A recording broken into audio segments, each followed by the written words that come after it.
isso que muitos povos não falavam os nomes dos seus deuses, temendo que outros povos, quando soubessem, tivessem autoridade sobre aquela divindade.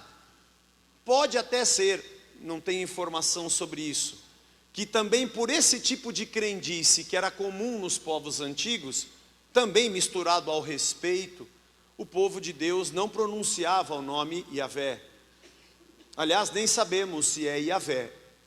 É uma transliteração para a gente poder, e traduzimos para o português como Jeová. Mas eles não pronunciavam. E como a escrita hebraica não tem vogais, apenas consoantes, a tradição de se falar a língua é que mantém viva a língua. E se você não pronunciasse, não saberia como pronunciar. Muito interessante. Mas a verdade é que Jesus expulsa essa legião de demônios. O livro de Mateus fala apenas sobre o pedido: deixa-nos entrar nos porcos.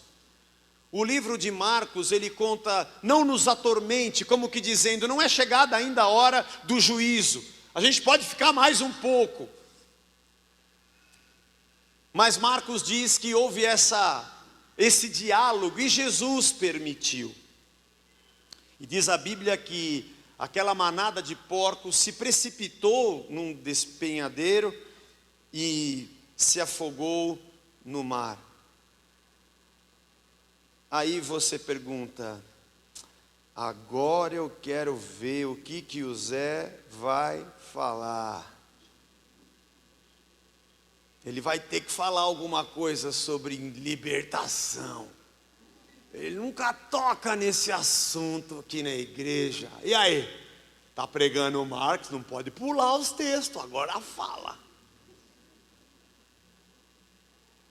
Diz a Bíblia que saíram contando o que aconteceu e os donos dos porcos ficaram loucos da vida.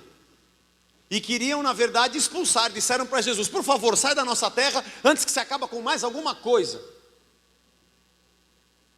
Mas também, irmãos, aqueles homens estavam muito mais preocupados com o dinheiro do que com o bem-estar daquele cidadão que era endemoniado. Para eles, 2.000 porcos valia muito mais do que a vida daquele homem. Para eles, o dinheiro era muito mais importante do que ver aquele homem reintegrado à sociedade, ou aquela família feliz, cansada de ver o seu filho nu, gritando pelas noites e madrugadas dentro do cemitério, e as pessoas tentando prendê-lo ou batendo nele, e ele arrebentando tudo. Aquilo para eles não era importante, importante eram os porcos.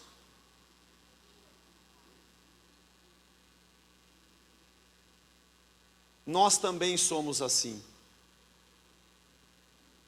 Grande parte da igreja evangélica carrega o mesmo sentimento.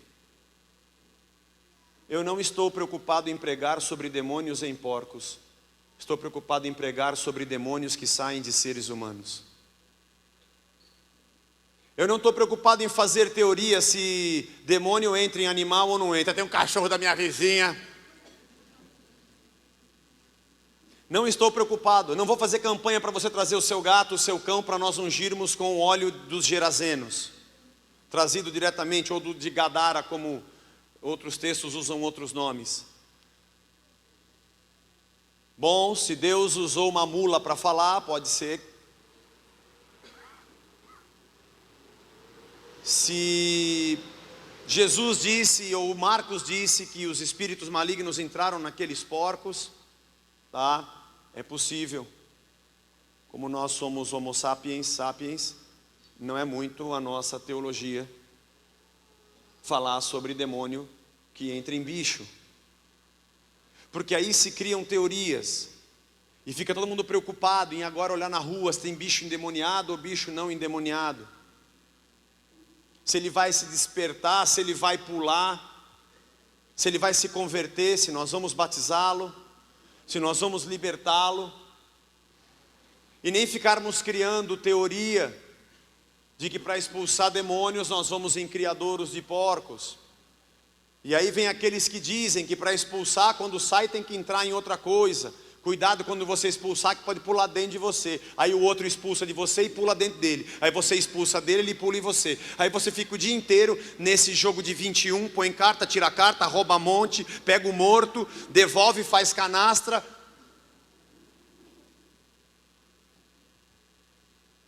Nós vivemos num país pobre e miserável. Nós vivemos num país onde milhões de pessoas vivem com uma bolsa, voto comprado compulsoriamente. Nós vivemos num país onde a Petrobras faz negócios e gasta bilhões do dinheiro público pela latrina. E você vai no hospital e não tem aonde se tratar. E nós vivemos num país onde os homens estão preocupados em ajuntar mais para si. A gente está vivendo uma época onde moças são esquartejadas, onde homens são esquartejados e deixados em sacos de lixo pelos cantos da cidade, até se encontrar e saber quem é. Onde o trabalho escravo rola solto, onde a pedofilia faz parte da nossa cultura.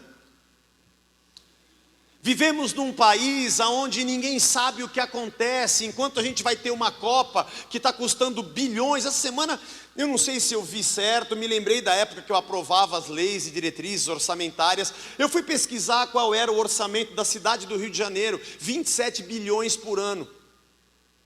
Porque eu fiquei com uma pulga, na verdade eu fiquei com um pulgueiro atrás da orelha, era uma legião de pulgas atrás da minha orelha. Eu falei, quantas pulgas tem aí? Ele falou, uma legião. Aí eu fui no site procurar qual é o orçamento do Rio, 27 bilhões. Ah, tá, falta 2 anos para as Olimpíadas e vai custar 30 bilhões. Entendi.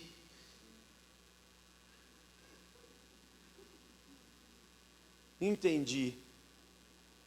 Não, mas vai ser com iniciativa privada. Para onde você vai jogar a nossa economia mesmo? Não entendi. Privada. Esse é o país que a gente vive, irmão. E ao invés de a gente entender que a nossa sociedade precisa de gente que tem cabeça no lugar e mente de Cristo, a gente fica fechado em 4 paredes, discutindo se tem porco na sala com demônio, se não tem, se expulsa, se entra, se não entra, se sai, se volta, se joga, não se joga. E enquanto se prega isso, a maioria das organizações religiosas querem tanto arrancar o teu couro, quanto os mensaleiros também querem. É triste.